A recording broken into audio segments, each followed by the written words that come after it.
徐凯这次会不会塌房，以及徐凯刚刚发布了律师声明之外，还会不会有下一步的这个行动，我这期就豁出去了，给大家讲一些你们未必能听到的一些炸裂的一些料。说到这儿，没有给王导点关注的，再不点关注有点说不过去了，毕竟我冒的风险是非常大的。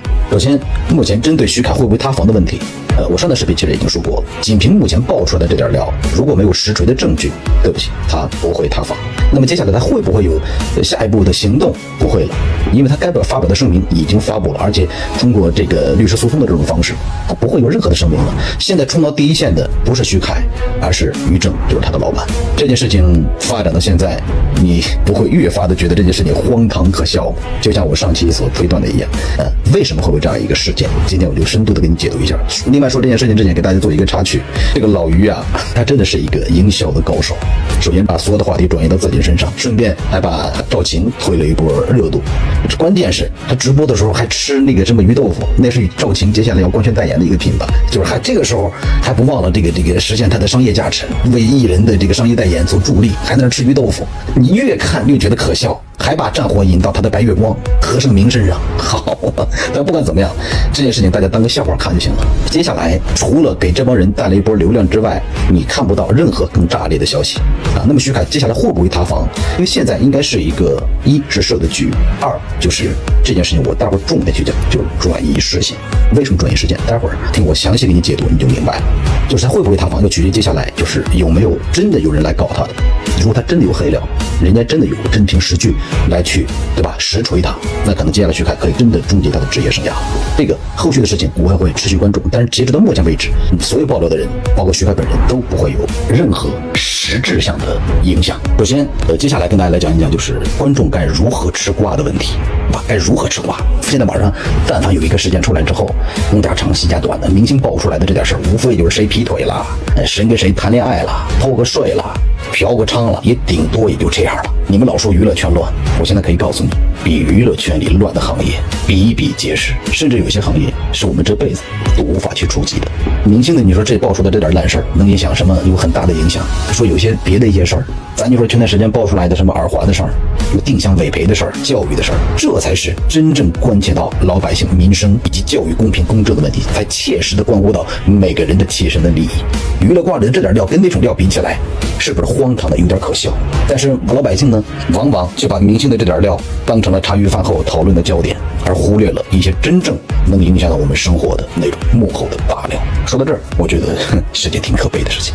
我们该如何吃瓜？我先说娱乐圈里的事情吧。瓜分三种，第一种就是直接实锤的那种，给大家举个例子，就比如说李某峰当年的事，直接就实锤了，对吧？没有那么多像现在这样给你拉时间线啊，从几几年开始，像这样的大部分都是做局的。一种就是直接实锤的这种，直接实锤又分为两种情况：第一，你得罪了人，资本做局，舍弃你这个妻子；那么第二，就是你本身恰巧了得罪了一些不是资本做局的人，恰巧给你爆了。但这样的几率是很小的，一般都是资本要舍弃某一个明星做局的可能性是比较偏大一点的。就这种就没有太多大家讨论的空间了，因为直接都已经有实锤证据，直接就已经定性了，这是一种。第二种瓜是什么呢？第二种瓜就是现在经纪公司、娱乐公司自编自导自演的。现在今年大部分，我就不特指哪些事件了，大部分都是自编自导自演，自己制造娱乐事件，制造舆论，引起全民的讨论，通过这样达到提高声量、提高名气、提高关注度这样的一个目的。在这样的过程当中，顺便再把一些黑粉给告了，再进行洗白，然后资本靠这些提纯粉丝量来商业变现。说到这儿，我觉得这样的资本、这样的手段，其实我觉得挺卑劣的。因为你利用了舆论，利用了公共资源来为自己谋取私利，甚至用明星的所谓的名誉权、肖像权或隐私权，你发现这些都无形当中成为了明星进行炒作的工具吗？好像这个法律的诉讼成为了明星引导舆论陷害他人的助力，那法律在明星面前是不是失去了公平正义的底线？所以我觉得这种手段是很卑劣的。我也在这强烈呼吁，对以后一旦发现资本用这种手段来去炒作、来去营销的，一定要严惩。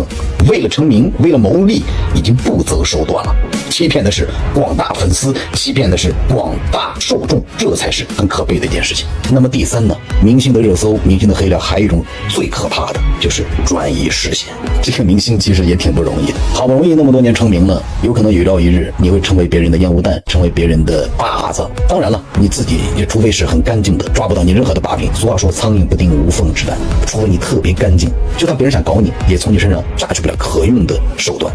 但是人性就是这样，有几个人一生当中没有一点点污点呢？再说了，就算你干净的不得了，就像我前面的视频跟你说过的，还有一种就是资本做局。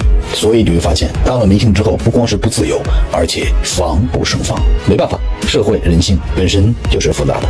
那这期主要跟大家聊的就是转移视线。现在我严重怀疑徐凯的这个事儿，这不仅仅是我个人的一个推断，会不会有转移视线的这样一个操作呢？因为现在事情闹得最大的是谁的事情，你们知道吗？是不是余竹兴他爸的事情？被那个老潘惨情爆出来，他爸涉嫌侵占国有资产15个亿多的这样一个事情。当然，到目前为止还没有实锤，不知道现在有关部门对这件事情有没有开始开展调查。那这件事情才关乎到老百姓切身利益的事情。那么说到这件事情，还有一件很炸裂的事情，就是前段时间23岁华裔女子杨兰兰的事儿，涉嫌酒驾，开着一辆劳斯莱斯逆行撞上一辆奔驰。后来发现这个杨兰兰这个女子，这个社会没有任何的社交账号，身份是神秘的。虽然澳大利亚在15号已经开庭受理了，但是没有给出一个结果，案件目前推迟到9月26号。那这个女子她背后到底是一个什么样的身份？这件事情不值得我们每一个人去关注吗？因为这样的事情，它真切的切乎关注到我们每一个人的贴身的利益，总比娱乐圈里的谁劈腿了啊，谁恋爱了这种事儿，是不是更加的有意义，更加的有价值？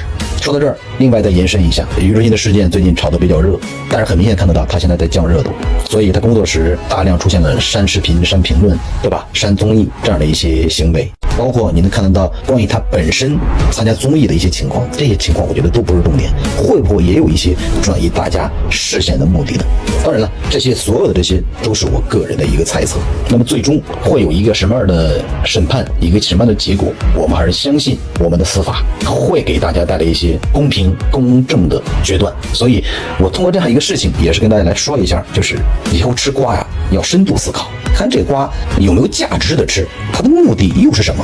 另外再警醒大家一句，关心明星的这点烂糟事儿，真的不如把更多的时间精力关注到自身的切身利益上来。因为这2年大环境并不是特别好，对吧？用吃瓜的这点时间想想怎么能够把自己的家庭照顾好。真正有些事情关乎到自己贴身利益的时候，这样的事情应该去关注一下，因为这毕竟关乎到我们每一个人生存的法则。